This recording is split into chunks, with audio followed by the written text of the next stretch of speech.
Charles McAllister stopped his Ford Crown Victoria mid-traffic at exactly 3:15 p.m., heedless of blaring horns, shouted curses, or the swarm of cameras now too common. They called him a mad old fool, mocked him, laughed as they filmed his white hair glowing beneath the gray Portland sky, casting him as nothing more than a fragile man blocking the city's pulse. But they didn't see the way his hands trembled on the steering wheel, not from fear, but memory. They didn't notice the eyes sharp, unwavering, locked onto the Willamette River below as if searching for something the rest of the world had forgotten. He kept a vow, carried a wound, and bore a truth that, if known, would silence Portland in shame. Each day, under the cold stretch of the St. John's Bridge, where the wind off the river cut like a blade, Charles drove his faded silver Crown Vic across the span quiet, methodical, like a man obeying a sacred clock. And every day, at exactly 3:15, he stopped. Dead center. The engine idled, then faded.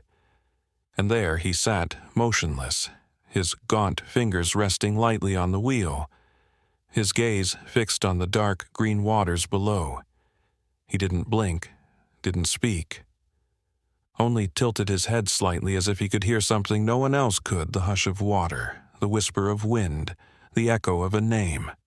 Behind him, chaos churned. A black SUV honked like a wounded beast. A man leaned out, red-faced, shouting, "Move it, old man! What the hell's wrong with you?" Charles didn't flinch. Pedestrians on the walkway paused, pointing. One young man, earbuds in, lifted his phone and started recording. "He's back." The kid sneered. Portland's ghost whisperer. The video, of course, made its way online before sunset. 1,000 likes, 1,000 cruel jokes. Bridge blocker strikes again. What they never knew, what they never even thought to ask, was why. They didn't know that police had cited Charles 112 times over 10 years. They didn't see the drawer in his modest home, stuffed with crumpled yellow slips marked obstruction of traffic. They didn't hear the officer, one windy afternoon, who barked, "Why do you keep doing this?" Or the way Charles replied, "Soft as falling ash, I have an appointment." No explanation, no defense, just that. And then the next day. At 3:15 he returned. They never saw the chain around his neck, hidden beneath his coat the worn dog tag with his name, and an army unit that no longer existed. They never noticed the quiet rhythm of his breath as he counted the seconds, not out of routine, but in reverence. And they never once wondered why he stared at the river the way some men stare at gravestones. The bridge trembled with the weight of traffic, but Charles sat unshaken, a rock in the stream, immovable, unyielding, alone, but never lost. On an early October afternoon, with clouds hanging low and the wind off the Willamette cutting sharp across the city, the St. John's Bridge trembled under the weight of traffic and construction, but at precisely 3:15 p.m., the rhythm broke. Charles McAllister eased his faded silver Crown Victoria to a stop, dead center in the lane hemmed by temporary barriers. The engine fell silent. He placed his hands gently on the wheel and stared into the cold, swirling waters below. On the right railing, barely visible through rust and time, was a worn inscription only he had ever noticed. Joshua, 3:15 p.m. He didn't need to read it. He had it memorized. It was etched into his life. A siren pierced the quiet. A young officer stepped from his patrol car, boots heavy on asphalt, cap pulled low, ticket book already in hand. "Move it, sir. This bridge is under repair, no stopping allowed." His voice was sharp, clipped, hardened by training but not by understanding. Charles didn't flinch. He tilted his head slightly as if hearing something older than sirens, the river's whisper, or maybe just the voice he still missed. The officer's patience cracked. He slammed his palm on the driver's window, face flushed. I said, "Move." You want your car towed behind them. Drivers laid on their horns. A pedestrian filmed from the sidewalk, muttering. Here we go again, the old man's back, talking to ghosts. Inside the car, Charles moved slowly, not out of fear, out of ritual, from his coat. He drew a faded photograph, creased and worn thin at the edges. A young man in a firefighter's uniform, smiling into the sunlight. He placed it gently on the dashboard. His fingers lingered over the face, not trembling, reverent. The officer glanced at it and scoffed. "What? Your son again? What's your excuse?" He scribbled out the ticket, tore it sharply, and shoved it through the crack in the window. The paper fell, brushing the photo to the floor. Charles didn't reach for it. He just stared ahead and whispered not to the officer, not to the crowd, to the river. "I'm still here today, Joshua." The clip hit the internet within hours. Captioned with sarcasm, "Portland's Bridge Prophet returns talks to dead son." Again. The comments piled on. Eccentric, delusional, a public nuisance, but somewhere far from the noise, in a quiet office inside a Portland precinct. Chief David Strickland, graying and weeks from retirement, scrolled past the video. His eyes barely registered it until the name Joshua rang through the speakers. His fingers froze on the keyboard. That name hadn't touched his ears in over a decade. He stared at the screen, at Charles, at the river, and suddenly the years collapsed. He remembered, back on the bridge. The wind picked up, tugging at Charles' collar. The line of cars stretched long behind him, headlights flickering through the mist. But he didn't move. He couldn't. 10 years of this ritual, 10 years of jeers, fines, and threats, none of it mattered. He had made a promise. And at 3:15 every single day, he kept it. The river flowed steadily beneath him, uncaring and endless, but to Charles McAllister, it was sacred ground, and his son was waiting. Charles McAllister sat quietly in his faded silver Ford Crown Victoria. A fresh ticket now taped to the window like all the others. The line of cars that once trailed behind him had long since vanished, swallowed by the pulse of a city too busy to care. Only the river remained, and the wind and the sound of water slapping gently against the bridge's pillars. He didn't look at the fine, didn't care about the stares or the mockery. His eyes stayed fixed on the water below, where the light of sunset scattered across the surface in crimson shards because it was there, 10 years ago, that his life was torn in half. On October 14th, 2015, at exactly 3:15 p.m., fire truck sirens screamed across the St. John's Bridge. A young woman, frantic, trembling, had climbed the railing. She lost her footing. People shouted, froze, pointed, but only one moved. Joshua McAllister, just 25, a rookie firefighter, didn't hesitate. He dropped his jacket, climbed the rail, and jumped. The current was ruthless, a churning force of chaos and cold. But Joshua reached her, lifted her, pushed her up toward his team, and then, just as his head broke the surface to breathe, the river claimed him. A hidden whirlpool dragged him under, and he was gone.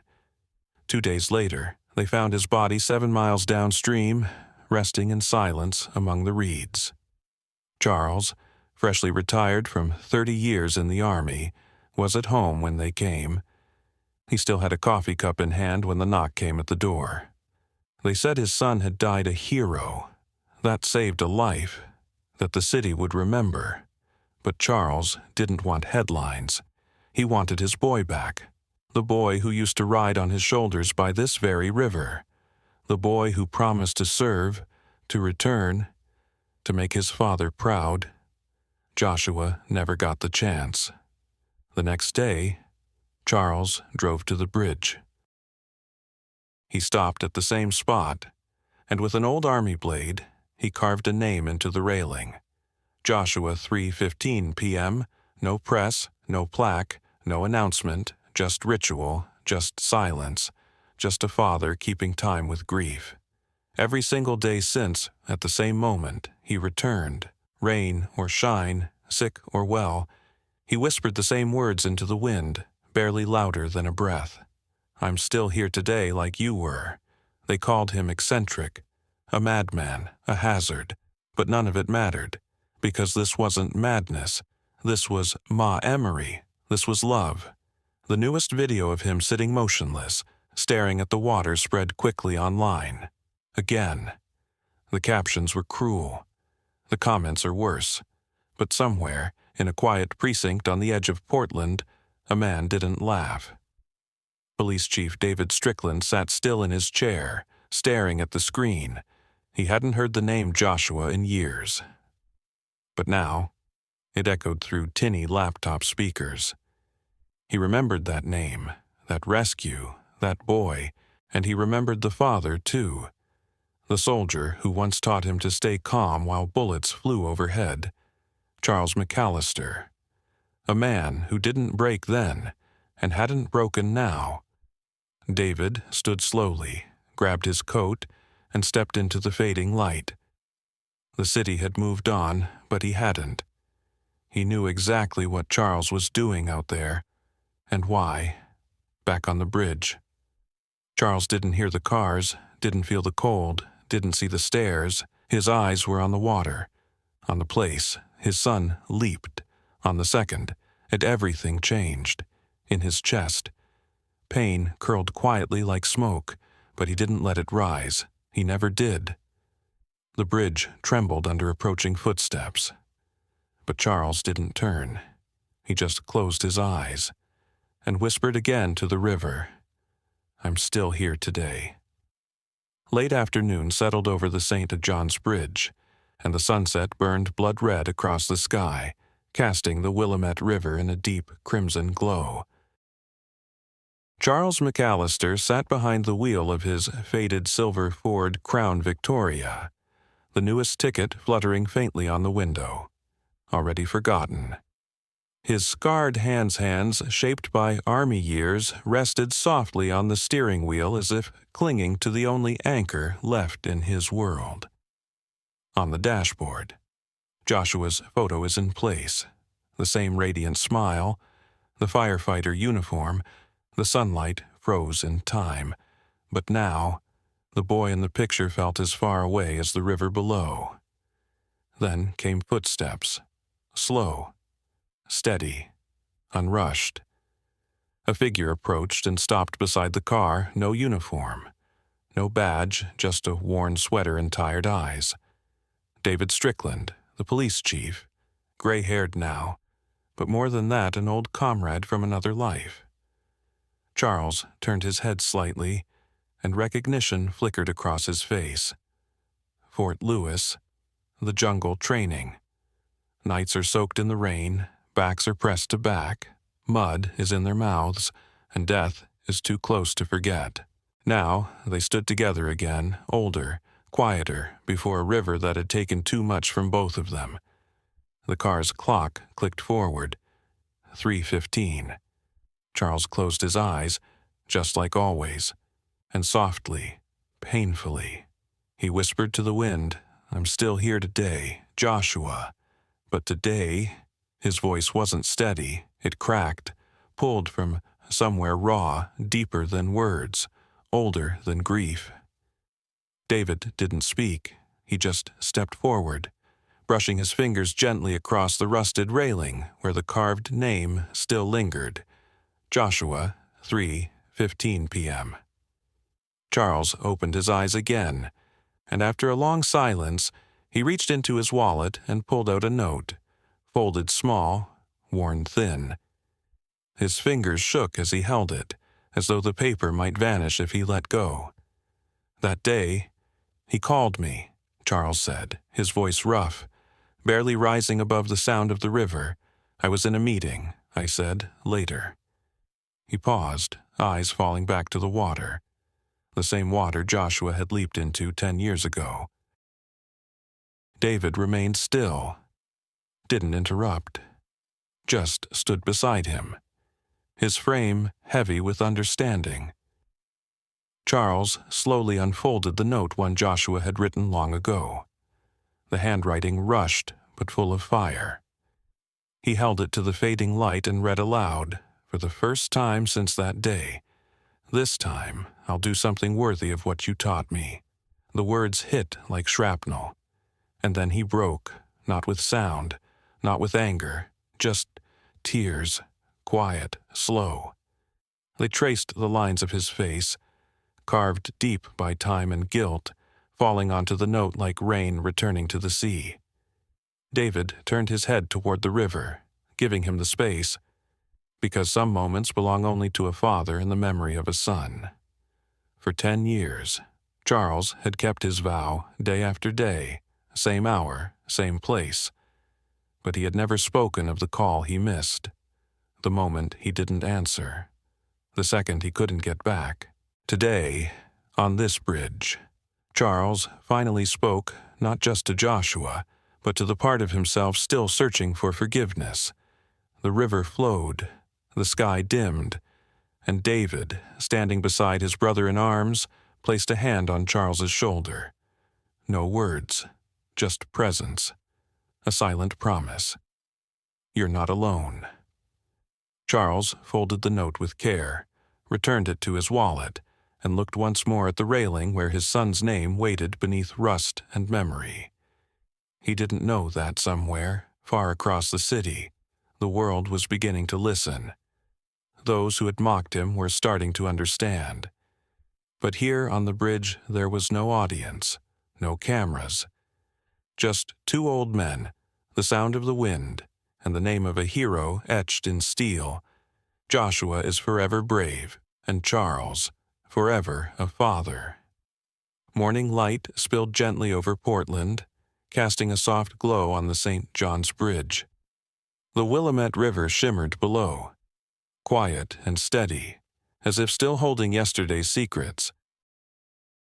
Charles McAllister, 73, drove his faded silver Ford Crown Victoria onto the bridge as he had for 10 years, and at exactly 3:15 p.m.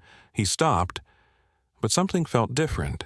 Just ahead, near the railing, a group of strangers stood. No cameras, no banners, just brooms, paint cans, and small bouquets of wildflowers clutched in their hands. They moved quietly, cleaning the spot where Charles always parked, repainting the railing, pulling weeds, planting color where rust once lived. Charles stayed in his car, watching, silent. His hands were on the wheel, holding steady. His gaze was steady, but his heart shifted in ways he hadn't expected. A week earlier, after David Strickland stood beside him on the bridge, something changed, not with fanfare, not with headlines, just whispers. The cruel videos that once mocked him began to disappear. In their place came questions, posts, stories. A firefighter named Joshua. A leap into the river. A life saved. A father's ritual. North Portland, without orders or invitations, woke up, they came, they worked, and they left. No speeches, no ceremonies, just quiet respect. One morning, a small brass plaque appeared on the railing. It said nothing about war, nothing about medals. It didn't even mention a name, just 7 words, etched deep into the metal. 3:15 p.m., the father who always came. Charles touched it. His fingers rested there longer than he meant them to. He didn't speak, but for the first time in years, his eyes held a different kind of ache, not only grief, something softer. It was for one brief second that the river had returned a part of Joshua. Later that day, a young officer approached, the same one who once pounded on his window, full of anger and noise. But now his cap was off, his voice was low. "I'm sorry, sir. I didn't know." Charles didn't scold him, didn't thank him. He just nodded faintly and turned his eyes to the river. And as the current moved below, he whispered, "As always, I'm still here today." After that, the tickets stopped, the fines were voided, no more warnings, no more citations, but more than that, the bridge changed. Drivers didn't honk anymore. Some slowed down, some looked to the side, not at Charles, but at the flowers, at the plaque, at the river. They didn't know the full story, but somehow they sensed it mattered. The next day, Charles came again, but this time he didn't stay in the car. He stepped out, walked slowly to the railing, and raised his hand in salute not to any crowd, not to anyone watching, but to the river, to the memory, to his son. The wildflowers beside him swayed in the breeze as if answering. Charles stood tall, though his frame was frail. He didn't need recognition. He didn't want honors. What the city gave him was something else, quiet dignity, a place held sacred. Not with applause, but with stillness. The Willamette flowed on, carrying stories only the water knew, and on that bridge, where grief once stood alone, Charles kept his vow, just as he always had, with no parade, with no expectations, just a heart that never missed its appointment. October 14th arrived with an unusual stillness in Portland. The sky, often veiled in autumn mist, was clear. The St. John's Bridge stood quiet over the Willamette River, its purple wildflowers swaying gently by the railing, blooming as if they remembered. Today marked 11 years since Joshua McAllister leaped into the river and gave his life for a stranger. 11 years since his father, Charles McAllister, began his silent ritual. But at 3:15 p.m., the faded silver Ford Crown Victoria didn't appear. No engine hum, no white-haired figure behind the wheel. Passers-by, so used to the man who never missed a day, slowed, looked around, and felt something was missing. Later that afternoon, a neighbor drove to Charles's small white house in North Portland. The door was unlocked. The car sat quietly in the driveway, its door slightly ajar. On the driver's seat, a folded letter. The handwriting was shaky but unmistakably his. One line stood alone. "As long as I had strength, I came. Now it's your turn to guide me. Son." No one knew the exact hour he passed, only that he had come every day and kept his promise to the very end. Next to the note lay Joshua's photo, creased, familiar, and smiling in his firefighter's uniform, a goodbye written in silence. The city held no grand funeral, no marching bands, no proclamations, but that day, at 3:15, the St. John's Bridge came to a halt. Cars stopped, engines turned off, pedestrians paused mid-step. No horns, no chatter, just 3 minutes of stillness, as if time itself bowed its head. Eyes turned toward the brass plaque by the railing, the one that read 3:15 p.m., the father who always kept his appointment. The purple wildflowers glowed under the afternoon sun, tended by nameless hands, blooming for a man who once stood there not for fame, but for love. At the edge of the walkway stood a small wooden chair, no paint, no inscription, just the mark of presence. Charles had begun sitting there in his final months when standing grew hard. After his passing, no one touched it, no one dared. It remained by the railing, untouched, like a monument carved not from stone but from routine, devotion, and quiet dignity. Children biking past would glance at it. Cyclists slowed as they rode by, drivers, once in a rush, now let their eyes linger. Because it wasn't just a chair, it was where a soldier once stood, where a father once kept his promise. The Willamette flowed on, its surface catching the light. It carried no headlines, only memory, only the whisper of a name. Charles was gone now. But his presence, his vow remained in the wind, in the river's current.